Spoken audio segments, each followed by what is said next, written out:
Na aula dessa semana, nós vamos encerrar o primeiro trimestre de 2021 falando acerca da expectativa que todo cristão deve nutrir quando falamos sobre a segunda volta de Jesus.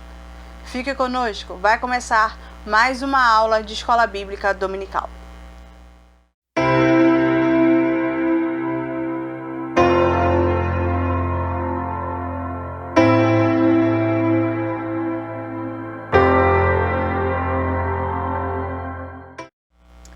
A paz do Senhor, meus amados irmãos, bem-vindos a mais uma aula de Escola Bíblica Dominical. Hoje nós vamos estar estudando a lição de número 13, que tem por título Voltados os Olhos para a Bendita Esperança. Essa é a última aula do primeiro trimestre de 2021 e tem como texto base Atos, capítulo 1, do versículo 6 ao versículo de número 11. Aqui, como já virou costume, eu apenas para a leitura oficial vou destacar 2 versículos do texto. Nesse caso, a leitura será feita em Atos, capítulo 1, versículo 7 e versículo de número 8. Por isso, mais uma vez, eu convido você e a sua amada família a me acompanharem na leitura oficial de hoje. Diz assim a palavra do Senhor em Atos, capítulo 1, versículo 7 e versículo de número 8.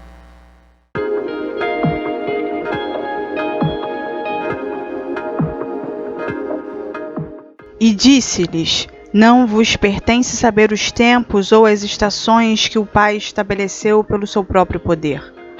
Mas recebereis a virtude do Espírito Santo, que há de vir sobre vós, e ser-me-eis testemunhas tanto em Jerusalém como em toda a Judéia e Samaria e até os confins da terra. Então vamos lá? Se você reparou no título da aula de hoje, já ficou aí no ar, já ficou percebido que a gente vai falar sobre uma das maiores doutrinas da cristandade, né? Um ensinamento, se eu posso dizer, um ensinamento essencial, um ensinamento mor, um ensinamento irrevogável, inegociável da segunda vinda de Cristo. Só que para a gente continuar essa aula, eu preciso te dar 2 avisos. O primeiro aviso é que necessariamente eu não vou estar falando sobre escatologia. Por mais que você espere um pouco disso, essa aula, infelizmente, não vai tratar desse assunto em específico. O objetivo dessa aula é que você compreenda a função dessa expectativa, a função e o objetivo de se manter sempre atento a essa expectativa do retorno de Cristo. Isso justifica porque que esse assunto é tão falado. Tá? O segundo aviso que eu tenho para dar é que esse assunto, essa esperança vai estar sendo tratada dentro da perspectiva pentecostal, já que essa é a pedra fundamental dos estudos desse tema, dessa revista, né? Desse primeiro trimestre de 2021. Então, eu vou acabar ficando muito presa a essa perspectiva pentecostal, tá? E isso vai acabar me levando, né, a não debater ou a não trazer as perspectivas de outros ramos da cristandade. Por que eu estou fazendo esse aviso? Isso não quer dizer que os outros ramos da cristandade não falem sobre esse assunto, muito pelo contrário. Como eu já disse, é um assunto que é tratado em todo o ramo do cristianismo. Todavia, nós acabamos nos distanciando quando falamos desse assunto, a respeito do modo operante, né? De como essa segunda vinda ela vai ocorrer. Então, se você está esperando que eu trate um pós-abolicionista, um pré-abolicionista ou um milenismo, não espere por isso, porque esse não é, na verdade, o objetivo dessa aula. O objetivo dessa aula é que você entenda por que esse assunto é tão debatido e por que essa expectativa da vinda do Senhor Jesus ela é tão importante, tá certo? Então, foi explicado aí 2 coisas que estão extremamente importantes. A perspectiva que está sendo tratada nessa aula é a perspectiva pentecostal, tá certo? Que não foge à regra de nenhuma doutrina da cristandade, né, do cristianismo. E a segunda coisa é que essa não é uma aula de escatologia. Então, mesmo eu falando sobre esse assunto, infelizmente eu não vou tratar, eu não vou me aprofundar no tema, mesmo sabendo que nós temos divergências, né? Nós temos pensamentos diferentes, né? A respeito não da doutrina da segunda vinda, mas do modus operandi de como vai acontecer essa segunda vinda, ou a tribulação, ou o que se espera depois disso tudo, tá certo? Eu estou avisando isso para você não ficar confuso, para você não ficar criando uma expectativa que na verdade não vai ser atendida, pelo menos não nessa aula, tá bom? Por isso, para que a gente evite aí determinados problemas, para que a gente evite aí determinadas esperanças que não são as esperanças centrais dessa aula, eu vou seguir à risca o caminho da revista, tá certo? Por isso, a divisão dessa aula vai manter a divisão dos tópicos. Tópico número 1, breve o Senhor virá. Tópico número 2, né, a importância da vigilância. E tópico número 3, falando acerca aí de uma vida, né, vivendo em fidelidade. Então, se você está com a revista aí, fique com ela aberta, porque eu vou caminhar com ela hoje, para que nós venhamos evitar aí qualquer desentendimento, ou até mesmo que eu fuja e entre em um assunto que não é o objetivo geral, tá bom? E se você está me assistindo sem revista, como sempre, fique despreocupado. As referências vão aparecer aqui embaixo, tá certo? Então, entendido isso, dada todas essas explicações, né, e já dada a introdução, nada nos impede que a gente comece o desenvolvimento da aula. Então, tópico número 1, breve o Senhor virá. Mais do que um objetivo, a Igreja de Cristo tem uma esperança, né? E não é qualquer esperança. É uma esperança que é vívida, real, e é real, ela é visível, tá? Quase palpável, tá? Mas ela tá, a cada dia que passa, bem mais próxima. Essa certeza do retorno de Cristo, ela é tão certa como o fato de você estar respirando agora, como o fato de eu estar aqui nesse momento falando algo para você. Para o crente, o retorno de Jesus é uma expectativa de vida. É algo que eu espero a todo momento, a todo minuto, a cada segundo. Então, tudo que eu faço, tudo que eu penso, tudo que eu falo é baseado na expectativa do retorno de Jesus. É baseado na espera a qualquer momento desse retorno, tá? De que Cristo vai voltar e vai levar a sua igreja. Só que todas as vezes que a gente trata desse assunto, surgem duas perguntas que são sempre perguntas que são repetitivas e que são normais e devem continuar sendo feitas, tá certo? A gente sempre se questiona assim, ou alguém que ouve a igreja falar sobre isso sempre pergunta, né? Mas no que nós nos baseamos para viver nessa espera, né? O que foi dito, o que foi ensinado a ponto de dizer que o crente tem que viver nessa espera, de que o crente vai ter que viver nessa expectativa de que a qualquer minuto, num piscar de olhos, Jesus vai voltar. Então, esse é o primeiro questionamento que eu quero te responder aqui. No que a gente se baseia para viver dessa forma?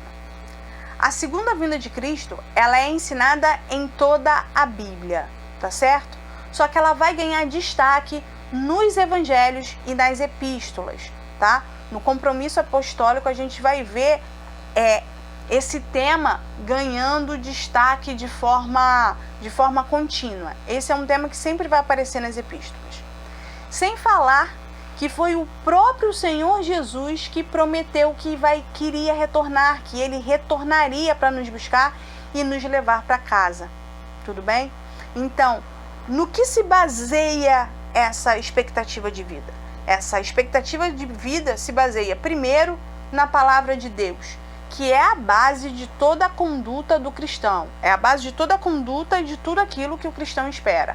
É a palavra. Nem para a direita, nem para a esquerda. É sempre a palavra. Certo? E a segunda coisa em que nós nos baseamos é o fato de ter sido uma promessa proferida pelo próprio Jesus. É por causa da palavra que quando a gente fala acerca de tempo da realização desse evento, né? Quando a gente fala acerca desse evento futuro, né? Ou desse evento quase presente que nós estamos vivenciando, Jesus ele vai nos dar orientação acerca disso, nos vai dar uma informação importantíssima, que é uma informação que muitas vezes a gente acaba não falando ou simplesmente a gente acaba esquecendo, que é o fato de que o tempo e a hora é uma informação que pertence somente a Deus. Então vamos lá. No que a gente se baseia para esperar o retorno de Cristo? A gente se baseia na promessa de Cristo e na própria Escritura. E quando essas coisas vão acontecer? Quando Jesus vai voltar? Quando Jesus vai vir nos buscar? Essa é uma informação que pertence somente ao Pai. É um mistério que só Deus sabe, que só Deus tem no seu calendário lá a data e a hora para a execução. Certo? Então, nós nos baseamos na palavra, nós nos baseamos na promessa e nós nos baseamos na informação de que o tempo e a hora só quem sabe é o Pai. Nem o Filho sabe, ninguém sabe, só o Pai. Ah, Manuela, mas tem 300 pessoas calculando sobre isso. Vão falhar, porque só quem sabe é o Pai. Ah, Manuela, mas fulano de tal vai falhar. Só quem sabe é o Pai. Tá certo? Se você teve a oportunidade de ler com atenção, né? E eu espero que você tire um tempo para ler com atenção o texto base, você vai reparar que no texto base a gente também tem duas informações que saltam aos olhos, duas informações que nos chamam a atenção, né? Que serve e vale uma observação. O texto nos apresenta as seguintes informações específicas.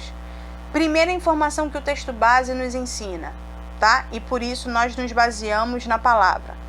Nós não estamos falando, quando falamos do retorno de Cristo, nós não estamos falando de um reino físico ou de uma restauração humana. Você vai reparar lá no versículo 6 do texto base que os discípulos vão perguntar: ah, Senhor, quando o Senhor Deus vai restaurar o reino de Israel? Ali mostra algo que muitas vezes a gente acaba muito preso. Quando ele usa o termo reino de Israel, eles estão falando de algo físico, de algo material.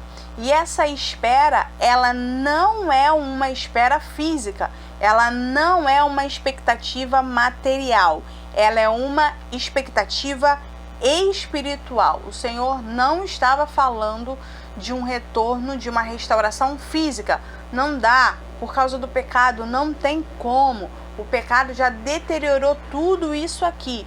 Então não tem como, vai ter que mudar tudo. Então, quando o Senhor Jesus veio falar e veio ensinar a respeito da sua segunda vinda, só em Atos capítulo 1, especificamente no versículo 6, ele já deixa bem claro, ó, na indagação dos discípulos, ele já deixa claro, não é um reino físico, não é um reino material, tá?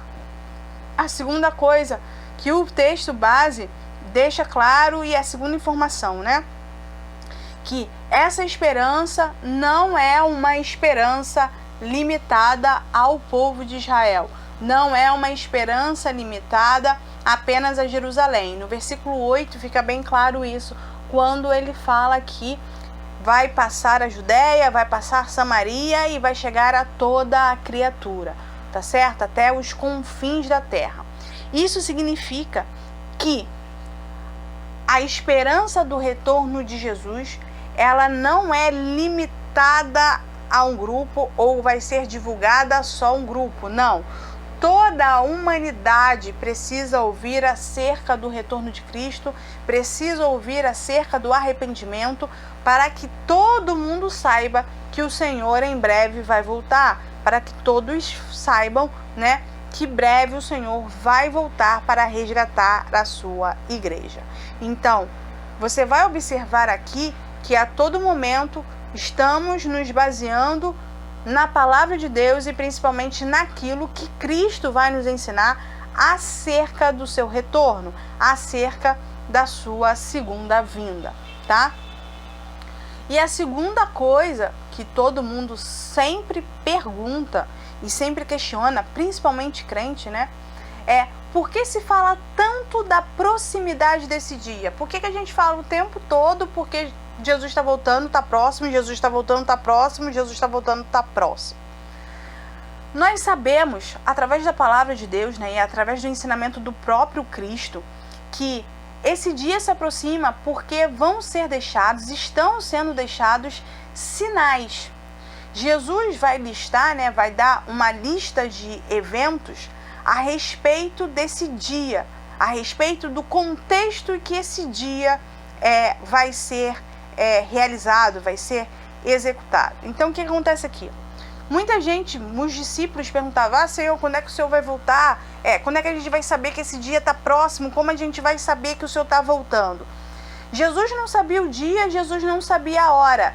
Então, ele não podia dizer, ele não podia declarar esse dia, já que é uma informação que pertence somente ao Pai. Por favor, só Deus sabe o dia e a hora. Mas Jesus vai deixar características para a proximidade desse dia. Ele vai deixar aí uma lista de coisas que vão deixar bem claro que esse dia do retorno de Jesus, né, esse dia está chegando. E é por isso que a igreja repete o dia inteiro, a noite toda, que Jesus está voltando. A revista vai destacar 2 episódios que caracterizam o retorno de Jesus. A primeira é a efusão do Espírito Santo, né? Pentecostes, e principalmente depois do avivamento da Rua Azusa, que acontece lá nos Estados Unidos da América. Por que a efusão do Espírito Santo vai ser destacada aqui pelo autor da revista? Vai ser destacada por causa do pentecostalismo, né? O pentecostalismo ganha força e acaba ganhando aí divulgação por causa dessa efusão do Espírito Santo, por causa desse avivamento do Espírito Santo. Eu tive um avivamento, a primeira descida, o primeiro derramar, lá em Atos capítulo 2, né? Que vai ser algo que vai ser retratado em Joel, que Joel vai deixar bem claro lá que os velhos falarão, que os jovens terão sonhos e que vai haver um grande avivamento entre o povo. Atos capítulo 2 reafirma aquilo que foi dito em Jó, e na nossa história contemporânea a gente vai ter exatamente novamente um episódio de avivamento, que é o avivamento da Rua Azusa. Então, a efusão do Espírito Santo, né, o avivamento e a unção do Espírito Santo, né, em ebulição, em efusão, é um sinal claro do retorno e da proximidade do dia do retorno de Cristo. A revista destaca isso muito bem, tá certo? O segundo sinal que a revista acaba destacando é a fundação do Estado de Israel em 1948. Aí a gente vai observar, nas referências, que quando a gente fala lá da figueira, do florescer da figueira, é um sinal do retorno e da proximidade de Cristo. Então, quando foi assinado em 1948 o estabelecimento do Estado de Israel, foi um sinal, tá, da vinda de Cristo, baseado aqui no texto do caso de Lucas, tá certo? Só que aqui eu tomei liberdade de ir um pouquinho mais além. A revista vai destacar, e é óbvio que deve destacar, o avivamento, o estado de efusão do Espírito Santo e a fundação do Estado de Israel, porque elas contemplam aqui algo palpável, né? Algo que estabelece bem aqui a efusão do Espírito Santo de Deus, tá? E a formação do Estado de Israel é um episódio concreto dessa proximidade. Só que existem outros fatores que Jesus vai deixar bem claro que são sinais do seu retorno. E aqui eu vou um pouquinho além da revista. Outro sinal além desses 2 tratados é o aumento dos falsos profetas e da transigência religiosa dentro da igreja. Manuela, o que você quer dizer com transigência religiosa? É flexibilidade demais, tá? Então, o aumento de falsos profetas e o aumento da transigência, ou seja, do abandono de determinadas características da Igreja de Cristo, são sinais do retorno de Cristo. Jesus, lá em Mateus 24, deixou isso muito claro. O segundo ponto que eu quero deixar aqui, também como um sinal dito pelo próprio Cristo, da sua proximidade, da proximidade do seu retorno, é o aumento do crime e o desrespeito às leis de Deus, ou à lei de Deus. Então, aumento do crime e da violência e o desrespeito à lei de Deus são sinais do retorno de Cristo. E aí fica ao seu critério. O outro, o meu terceiro tópico, que também serve como um sinal para complementar a efusão do Espírito Santo e a afirmação do Estado de Israel, é o aumento de guerras, o aumento de fome e o aumento de terremotos, tá? Também são sinais do retorno de Cristo, tudo bem?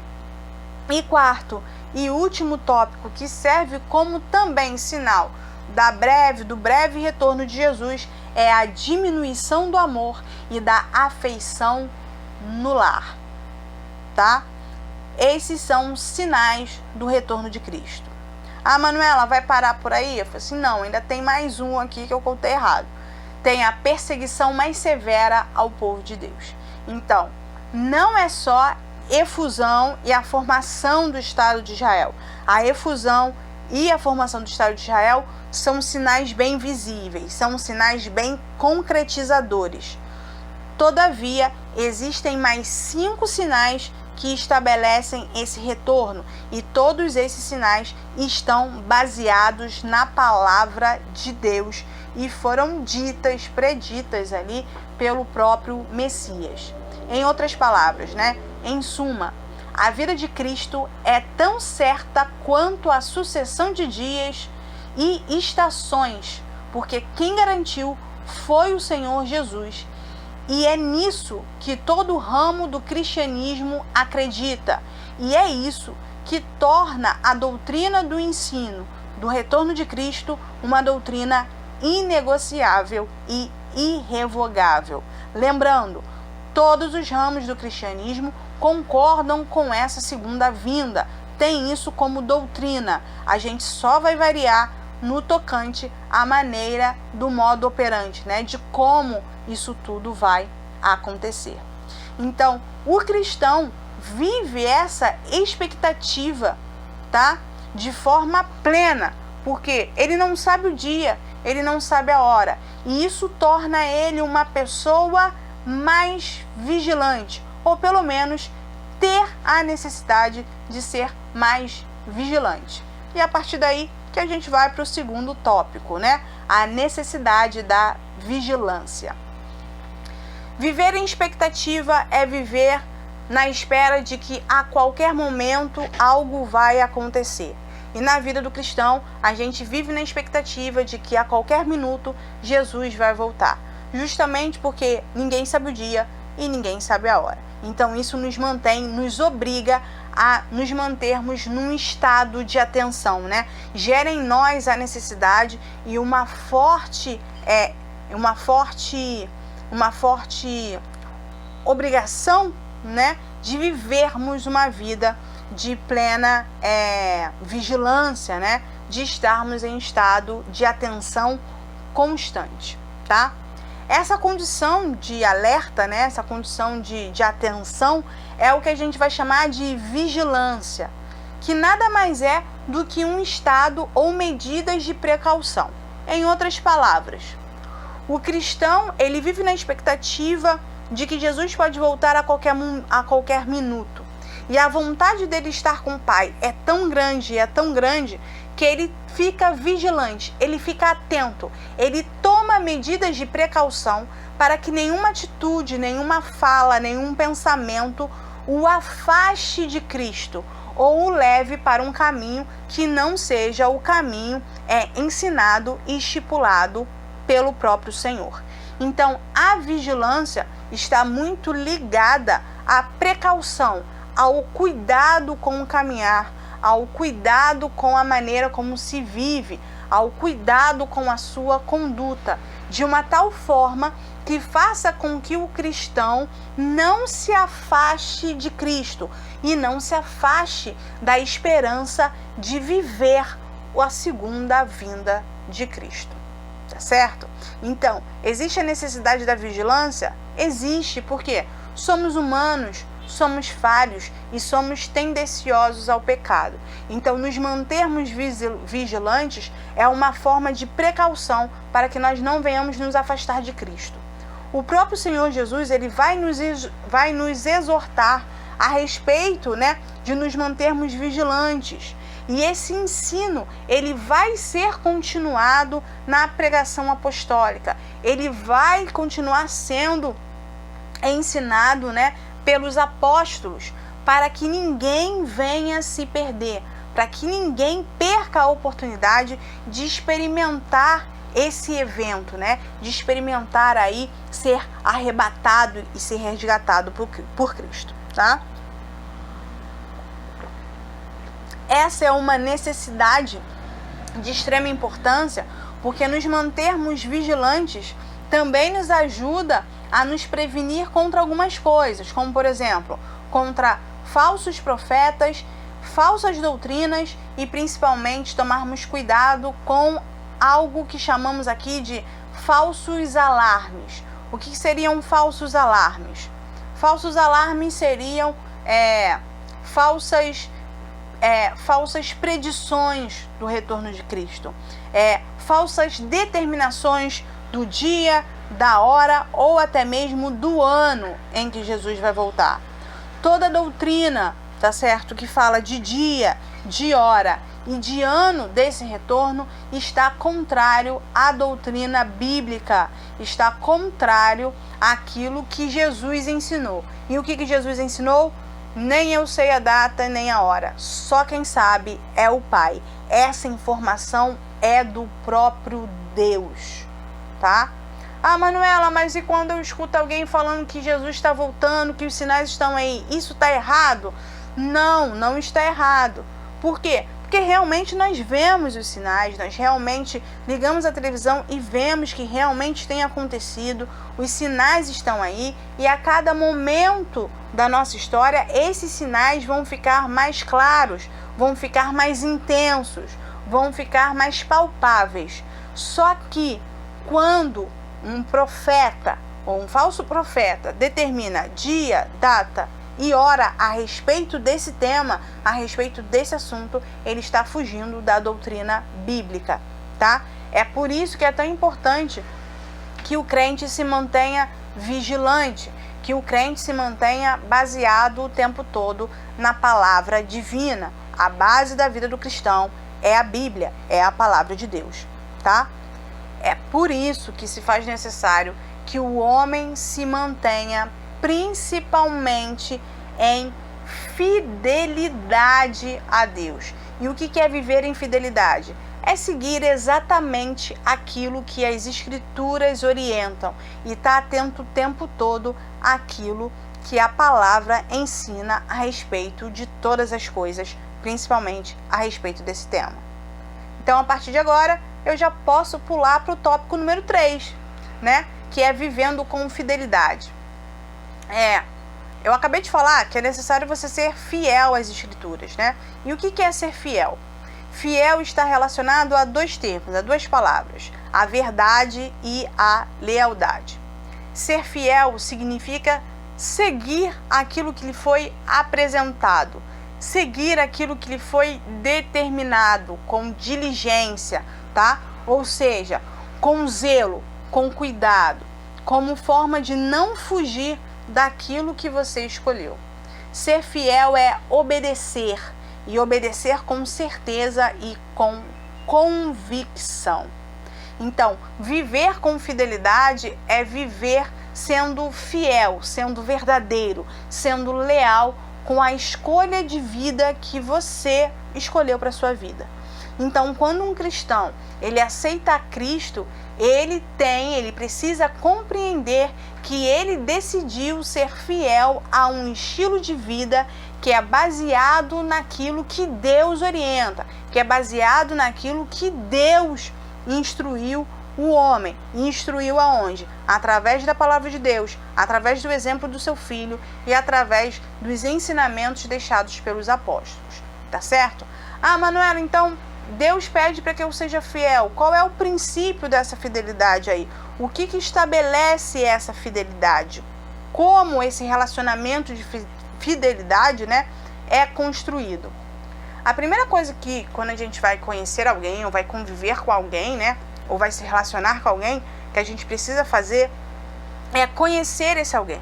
Então, quando você se envolve com Deus, é necessário que você conheça a Deus. E um dos principais atributos morais de Deus é a fidelidade. Deus, ele é fiel. É um atributo moral de Deus. O que eu quero dizer com isso? É uma característica exclusiva de Deus. É uma característica que Deus leva à risca, tá certo? Então, Deus, ele é fiel. Tudo aquilo que ele escreveu, tudo aquilo que ele determinou na minha ou na sua vida, o que determinou nas escrituras, vai acontecer porque ele é fiel. Ele não consegue descumprir aquilo que foi dito, porque ele é fiel. Então, se Deus é fiel, o cristão que segue a Deus e que deve refletir a Deus, ele também deve ser fiel. A fidelidade, ela é uma virtude que o cristão deve buscar e deve obter, principalmente através da busca pelo Espírito Santo, tá?